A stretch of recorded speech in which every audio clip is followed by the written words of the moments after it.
So this is an advanced Spanish learners video. If you've been living in Mexico for a few years and you know here and there bits and pieces, but there's still some things you don't know, you can't really explain it. It's probably because you only speak English. And there are several concepts in Spanish that do not exist in English. So you don't have a container to label and store the information in.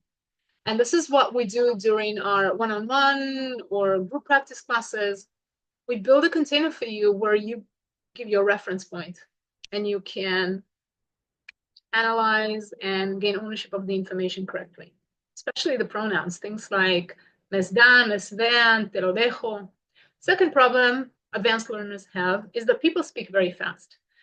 Now, the remedy for this is twofold. Number one, you must know a lot of words, pronouns, grammar, verb conjugation, general vocabulary. You just need a massive amount of words to store in your memory in order to understand anything. Number two, the way you read and write and see the words on a screen is very different than how they sound in reality.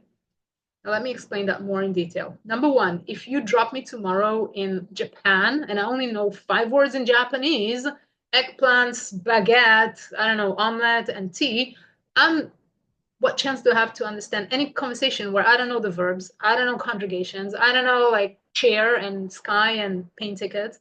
Like, how am I ever going to understand what they say when I don't know the words? So that's task number one. Number two is in Spanish, it's like I look at it from a sound perspective, it's the sounds. You don't cognitively process and understand and translate the words in your head. That comes at a later stage. In the first year or two, you want to focus on hearing sounds. Estoy, estás, fuiste, diste, traíste. Listen to me, you can hear those iste sounds when I speak, right? So there's several sounds that are very distinct and they give you a very big clue as to what's going on. It's a verb, it's a past tense, it's who's doing it, etc. And so those are the ones that after you learn, you train your ear to pick them up. And believe me, once you do, that's it. Like once that process clicks for you, it never goes away. Just like I can wake you up at 3 a.m. drunk and you'll like still know what is casa, cerveza, pero, tacos, right? Like those words never go away. Same thing. So your brain is already capable of doing that. You just need to give it more. Start by, which brings me to my third point. Accelerated Spanish method, the way I teach is we only focus on effective conversation things. We focus on useful things. There's so much to know, and we're going to make so many mistakes. I'm self-taught in Spanish. It took me 10 years to learn it. I speak 3 other languages. Like I'm fluent in 3 languages. Spanish is my fourth. So I became fluent in Spanish by trial and error. There were a lot of things to remember. And I want to shortcut that process to you, for you, because I don't believe it has to take you 10 years to learn something. Okay. And I was immersed here. I was living here. I was working every day. I was married to a Mexican.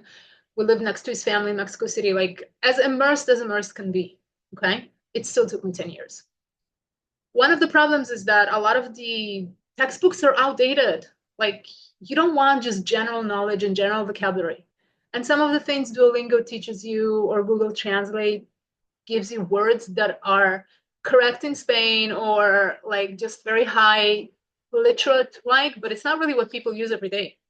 Because if you talk to your plumber, he's not going to use those words. So I teach you what you need to get along in everyday life in Mexico. And that process becomes exponentially easier once you've already lived here for a few days. Like I have a lot of clients, friends, neighbors, my social circle, you name it. A lot of them are Americans or Canadians, so native English speakers, and they've lived here for several years, own a home, or have been coming here for 20, 30 years, own a home here. And then you do understand a lot, and you definitely understand more than you can speak, but they're like missing bits and pieces. So when you're in that position, it becomes, you need like a tailor-made program for you. You don't need something generic. You don't need me to throw the grammar book at you. You can just open the internet and learn, read a blog post or read a dictionary. What does that mean? What is the preterite means and how is it different from a past habitual action?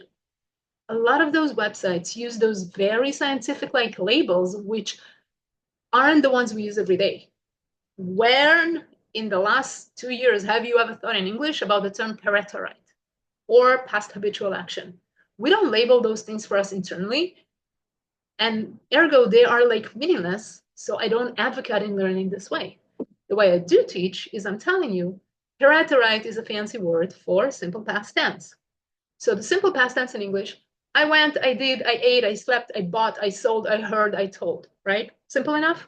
Great. What's a past habitual action? Well, yeah, that's definitely more advanced, and you want to learn it on like year 4 or 5 of your Spanish journey if you're really that zealous. One of the payoffs is that several of the verbs in that time tense are easier to speak. That will give you, I give you leeway. If you find a word or a time tense that is easier for you to speak, go ahead and use it. Because as learners, we're bound to make so many mistakes, especially on the male-female, especially on the sentence structure, that this is the least of your worries. The number one goal is the person in front of you to understand what they're saying. Like, you want to communicate yourself. My English is pretty good, as you can hear, but even if I'm going to mess up the order of my words and my sentence structure and my time tenses a little bit, you will still be able to understand me, what I'm saying in this video. So, where's the problem? Yeah, I didn't get a medal, I didn't ace it, but hey, I scored an 8 out of 10. That's still good enough, right? And so I lived around immigrants. My own mom was an immigrant. She spoke with an accent. She messed males and females. So I'm very sympathetic to that cause. And I understand that we make mistakes. So scoring an 8 out of 10 for 2 years consistently is a good enough score, because guess what? 4, 5, 6 years down the line, you're still going to come to Mexico. Your Spanish will improve.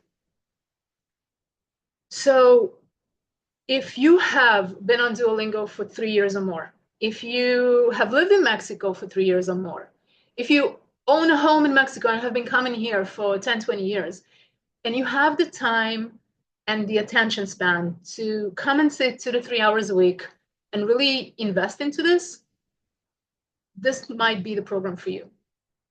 I don't really teach beginners because it's a very long process, but you can see really big results. The payoff is a lot more quick when you already have a background in learning Spanish. So tell me how I can help you, and I can test you out a little bit to see if you fit to join our advanced conversation groups. We meet Fridays, Mondays, Wednesdays. We have all kinds of schedules, mornings and afternoons. And so, yeah, if you are finally in a place in your life where you're ready, you have the time and attention span, you have to invest 2 to 3 hours a week into it. Regardless if you pay me or somebody else, this is the best advice I can give you as a friend. And I give that advice to my friends on the beach all the time, in our pool days, in whatever. The only way to see consistent results, get massive improvement, gain ownership of the information, retain it so it doesn't go away, gain the confidence to speak, understand what people are saying to you because they do speak very fast. The only way to gain that, to achieve that, 2 to 3 hours a week for a year. Maybe you're more advanced, so it might take you 6 to 8 months. No problem. Maybe you're less advanced, or you're over 60, or you have hearing problems. Everybody's different. So whatever your individual situation is, start with like 2 months. Just commit to yourself. For the next 2 months, I'm going to, 2 to 3 hours a week. You can do it by yourself. You can do it with a different teacher. It doesn't matter to me. As long as when you know you're going to invest that amount of time, you are going to move the needle. You're going to see results, massive, massive improvement. Prove it to yourself. You don't have to invest a lot of money. You don't have to invest a lot of time. You don't have to commit for like a year. None of that. No big commitments. Just start. Okay? Let me know how I can help you. Good luck.